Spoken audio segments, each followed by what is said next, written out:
Yes Ramakrishna, ఏంటి latest updates ఏంటి? ఇప్పుడు అక్కడ పోలింగ్ సర్లు ఎలా జరుగుతోంది? ఇప్పటికే ఆల్మోస్ట్ 10% ఓటింగ్ అయినట్టుగా మనకు తెలుస్తోంది. సో జనాలు వస్తున్నారా?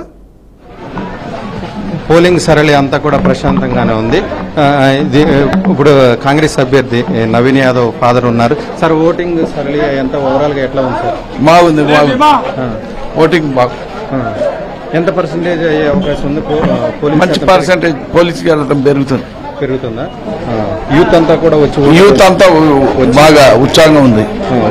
అందరు ఓటర్స్ అంతా చాలా బాగా ఉత్సాహంగా ఉంది. మీ ఫ్యామిలీ మొత్తం ఓటు హక్కు ఇక్కడే ఉందా సార్? అందరికి ఇక్కడే. ఇది చెప్తుంది శ్రీశైలం యాదవ్ గారు. ఓటు హక్కు అందరూ కూడా యువత కూడా వచ్చి ఓటు హక్కు వినియోగించుకోవాలి అని కూడా చెప్తున్నారు. మెయిన్గా చూసుకున్నట్లయితే కాంగ్రెస్ పార్టీకి సంబంధించి క్యాండిడేట్ ఎవరైతే ఉన్నారో వెంకటగిరిలో నాజర్ స్కూల్ దగ్గర వాళ్ళ కుటుంబం మొత్తం కూడా ఇక్కడే ఓటు హక్కు వినియోగించుకుని ఉన్నారు.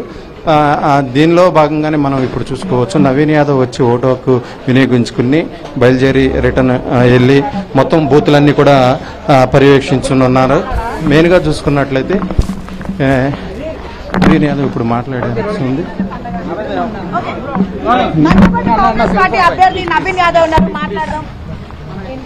అది అది నవీన్ యాదవ్ ఓటు హక్కు వినియోగించుకున్న సింబల్ కూడా చూపించడం జరుగుతుంది. మెయిన్గా చూసుకున్నట్లయితే నవీన్ యాదవ్ చూడొచ్చు. మనం నవీన్ యాదవ్ మాట్లాడుతున్నారు ఇప్పుడు. మొత్తం ఓవరాల్గా చూసుకున్నట్లయితే 407 పోలింగ్ బూతులు ఉన్నాయి. దానికి సంబంధించి ఏవైతే ఉన్నాయో 2060 మంది ఎలక్షన్ సిబ్బంది కూడా పాల్గొన్నారు. ఎలాంటి సంఘటనలు జరగకుండా అన్ని ఏర్పాట్లు అయితే తీసుకున్నారని కూడా చెప్పొచ్చు ఎన్నికలకు సంబంధించి అధికారులు. ఇది మొత్తం కూడా కొంత రౌడీ షీటర్లు ఎక్కువ ఉన్న నేపథ్యంలో 238 మందిని రౌడీ షీటర్లను కూడా బైండ్ ఓవర్ చేసుకున్నారు. దీనికి సంబంధించి 144 సెక్షన్ ఏవైతే అమల్లో ఉన్నాయో అక్కడంతా కూడా డ్రోన్ సహాయంతో అధికారులు పర్యవేక్షిస్తున్నారని కూడా చెప్పుకోవచ్చు. మొత్తం ఓవరాల్గా చూసుకున్నట్లయితే దీనికి సంబంధించి పారామిలిటరీ కావచ్చు, స్టేట్ గవర్నమెంట్ పోలీసులు కావచ్చు, మొత్తం ఓవరాల్గా 5,000 మంది సిబ్బంది వరకు ఈ విధుల్లో పాల్గొన్నారని కూడా చెప్పుకోవచ్చు. మొత్తం పర్సంటేజ్ అయితే మాత్రం ఎట్టి పరిస్థితుల్లో బైపోల్ ఎలక్షన్ నేపథ్యంలో కొంత పర్సంటేజ్ అయితే పెరిగే అవకాశం కూడా కనిపిస్తుంది. మెయిన్గా చూసుకున్నట్లయితే బై ఎలక్షన్కి సంబంధించి కొంత పోలింగ్ పర్సంటేజ్ పెంచడానికి ఎన్నికల అధికారులతో పాటు అభ్యర్థులు ఎవరైతే ఉన్నారో వారంతా కూడా కొంత కృషి చేశారని కూడా చెప్పుకోవచ్చు. ఇప్పుడు అందిన సమాచారం ప్రకారం అయితే దాదాపుగా అన్ని బూతుల్లో కూడా ఈవీఎంలు ఎక్కడ కూడా మొరాయించకుండా అన్ని కూడా వర్క్ అవుతున్నాయని కూడా అధికారులు చెప్పడం జరిగింది.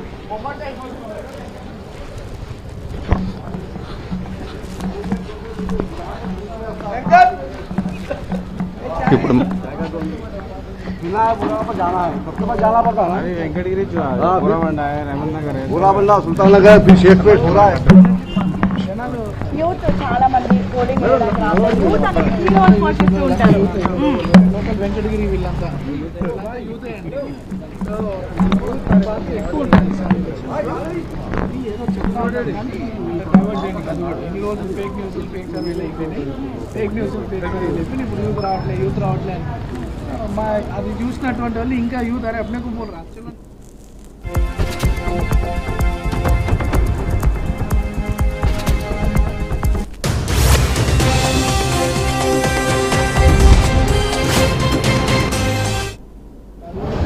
మంచి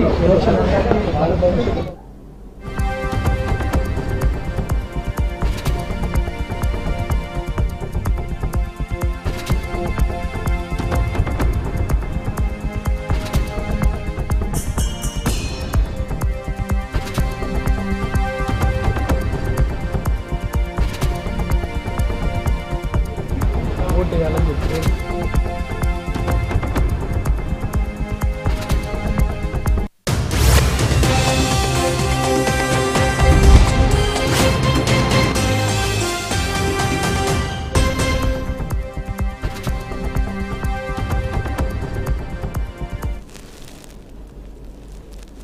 జూబ్లీ హిల్స్ ఉప ఎన్నిక పోర్ అయితే చాలా రసవత్తరంగా కొనసాగుతుంది. అందులో భాగంగానే ఒక్కొక్కరుగా వచ్చి తమ ఓటు హక్కును అయితే వినియోగించుకుంటున్నారు. అంతేకాకుండా జూబ్లీ హిల్స్ పరిధిలో మనం చూస్తుంటాము, సెలబ్రిటీస్ కూడా చాలా మంది ఇదే ప్రాంతంలో ఉండడం, వాళ్ళందరూ కూడా ఓటు హక్కు వినియోగించుకునే నేపథ్యంలో ఉదయమే రాజమౌళికి సంబంధించిన కుటుంబ సభ్యులు, అంటే దర్శకధీరుడు రాజమౌళి అని చెప్పి రాజమౌళికి సంబంధించిన కుటుంబ సభ్యులందరూ వచ్చి ఓటు హక్కు వినియోగించుకున్నారు. మనము విజువల్స్లో చూడొచ్చు. తనిఖీల భరణి కూడా ఇప్పటికే వచ్చి తను కూడా తన ఓటు హక్కుకు సంబంధించిన ఏదైతే పోలింగ్ ఓటర్స్ అసిస్టెన్స్ బూత్ అనేది అయితే ఈసారి కొత్త ఒక వినూత్న ప్రయోగంతో ఎలక్షన్ కమిషన్ అయితే స్టార్ట్ చేసింది. అక్కడికి వెళ్ళి తనకు సంబంధించిన ఓటర్ స్లిప్ను కలెక్ట్ చేసుకుంటున్న వీడియోస్ మీరు ఇప్పుడు బీఆర్కే స్క్రీన్ మీద చూడొచ్చు. తను కూడా తన ఓటు హక్కును వినియోగించుకోవడానికి తను అక్కడికి వచ్చినట్టుగా తెలుస్తుంది.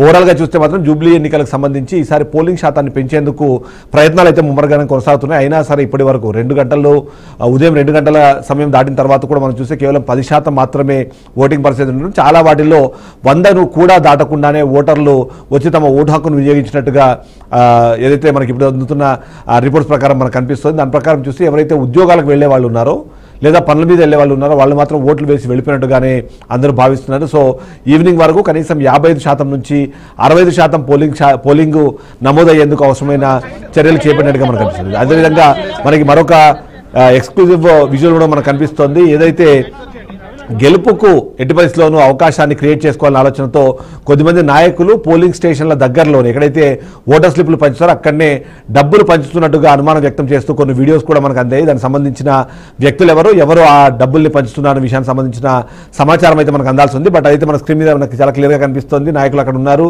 వచ్చిన వాళ్ళకి డబ్బులు పంచుతున్నారు. అక్కడ ఉన్న ఓటర్ స్లిప్లు ఇవ్వడానికి ఎవరైతే కూర్చున్నారో వాళ్ళ పక్కనే నిల్చొని ఈ తతంగాన్ని మొత్తం చేయడం అన్నది కాస్త ఇబ్బందికర పరిస్థితిగా కనిపిస్తుంది. బట్ ఆ నాయకులు ఎవరు, ఆ నాయకులు ఇలా ఎందుకు పంచుతున్నారు, దాన్ని అడ్డుకోవాల్సిన వ్యవస్థ ఏం చేస్తుంది అనే విషయానికి సంబంధించిన పాయింట్ అయితే ఇప్పుడు ప్రతి ఒక్కరు రైజ్ చేస్తున్నారు. దాదాపు 2-3 నెలల నుండి సీరియస్ అబ్జర్వేషన్ కాన్స్టిట్యున్సీ మీద ఉంది. సో సమాజం కోసం, భవిష్యత్తు కోసం జనాలు బయటకు వచ్చి ఓటిస్తారు.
హైడ్రా కమిషనర్ రంగనాథన్ మనకు స్క్రీన్ మీద కనిపిస్తున్నారు. తను కూడా తన ఓటు హక్కును వినియోగించుకోవడం వచ్చారు. తను కూడా గతంలోనే చెప్పారు తను ఎస్ఆర్ నగర్లో తను వెంగళరావు నగర్లో ఉంటారు కాబట్టి అక్కడికి వచ్చి తన ఓటు హక్కుని తన కుటుంబ సభ్యులతో సహా వచ్చి వినియోగించుకుంటున్న పరిస్థితి మనం చూస్తున్నాం. అలాగే యూసఫ్గూడలోని 2017 పోలింగ్ స్టేషన్లో తెలంగాణ మాజీ డీజీపీ జితేందర్ అలాగే తన సతీమణి కూడా అక్కడ వచ్చి ఓటు హక్కును వినియోగించుకున్నారు. అంతేకాకుండా యూసఫ్గూడ కేంద్రంలో ఏదైతే సైబర్ సెక్యూరిటీ బ్యూరో డైరెక్టర్ శిఖా గోయల్ కూడా తన ఓటు హక్కును వినియోగించుకున్నట్టుగా మనకు అర్థమవుతుంది. అంతేకాకుండా అక్కడ వెంగళరావు నగర్లో ఏదైతే డబ్బులు పంచుతున్నారనే అనుమానంతో పాటు అక్కడ ఉన్న ఓటర్లను ప్రభావితం చేసే ప్రయత్నం చేస్తున్నారంటూ కూడా కొంతమందిని పట్టుకున్న పరిస్థితి మనకు కనిపిస్తుంది. ఇంతకుముందు చూసిన విజువల్స్ కూడా కాంగ్రెస్ పార్టీకి సంబంధించిన రహమత్ నగర్లో కాంగ్రెస్ పార్టీకి సంబంధించిన మంత్రి అనుచరులు అక్కడ ఆ డబ్బులు పంచుతున్నట్టుగా అనుమానం వ్యక్తం చేస్తూ వాళ్ళని పట్టుకునేందుకు ప్రయత్నం చేసినట్టుగా మనకు కనిపిస్తుంది. అంతేకాకుండా ఎర్రగడ్డ డివిజన్లో కూడా కాంగ్రెస్కి ఓటు వేయకపోతే పెన్షన్లు ఆపేస్తామంటూ కూడా బెదిరించే ప్రయత్నం చేస్తున్నారంటూ కూడా కొద్దిమంది కంప్లైంట్ ఇచ్చిన పరిస్థితుల్లో దానికి సంబంధించిన సమాచారం కూడా మనకు అందుతుంది. రహమత్ నగర్లో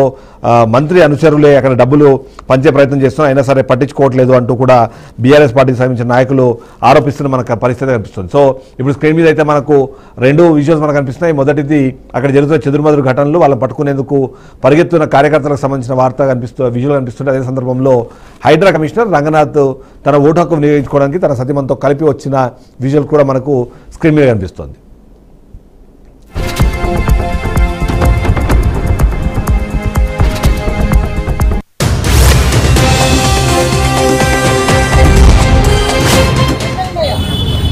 यही बात ना यही बात ना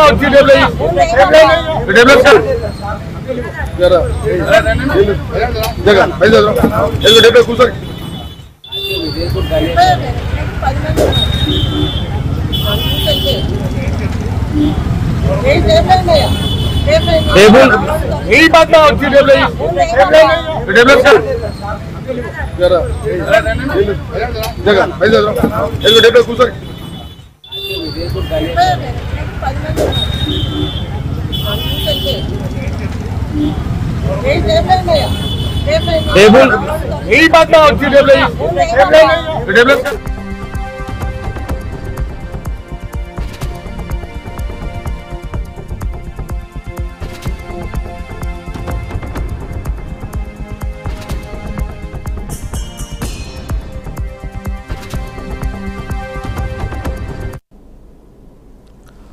బోరబండ డివిజన్లో జరుగుతున్న వాగ్వివాదానికి సంబంధించిన విజువల్స్ కూడా మనం చూస్తున్నాం. మాగంటి సునీత అని బోరబండ డివిజన్లోని ఒక పోలింగ్ స్టేషన్లోకి వెళ్లకుండా అడ్డుకున్నారంటూ తను ఆరోపణలు చేస్తోంది. అందులో పోలీసులు కూడా వాళ్ళతో కలిసి ఆమెను పోలింగ్ బూత్లోకి వెళ్లకుండా ఆపారు అంటూ తను ఒక ఆరోపణ చేసిన దానికి సంబంధించిన విజువల్స్ కూడా మీరు ఇప్పుడు బీఆర్కే న్యూస్ స్క్రీన్ మీద చూడొచ్చు. ఎందుకంటే ఉదయం నుంచి కూడా మాగంటి సునీత తన ఓటు హక్కు వినియోగించుకున్న తర్వాత ఒక్కొక్క పోలింగ్ బూత్కి వెళ్లి అక్కడ ఏం జరుగుతోంది, పోలింగ్ సరళి ఎలా ఉంది, అక్కడ ఉన్న ఏర్పాట్లకు సంబంధించి తన సమాచారం తెలుసుకునే ప్రయత్నం చేస్తాను. అందులో భాగంగానే అక్కడికి వెళ్లే ప్రయత్నం అయితే చేస్తున్నారు. దానికి సంబంధించిన వివరాలతో మనకు కనిపిస్తున్నాయి. అంతేకాకుండా మరికొన్ని అప్డేట్స్ కూడా మనకు అందుతున్నాయి. జూబ్లీహిల్స్ రహమత్ నగర్లో కాంగ్రెస్ ఎమ్మెల్సీ శంకర్ నాయక్ కు సంబంధించి కూడా ఒక వివాదం చోటు చేసుకుంది. అక్కడ పోలింగ్ బూత్ వద్ద శంకర్ నాయక్ ప్రచారం చేస్తుండగా వాటిని ఆపేందుకు బీఆర్ఎస్ నేతలతో పాటు పోలీసులు కూడా అడ్డుకునే ప్రయత్నం చేశారు. దానికి సంబంధించి ఎమ్మెల్సీ సీరియస్ అయినట్టుగా కూడా కొన్ని వార్తలు వస్తున్నాయి.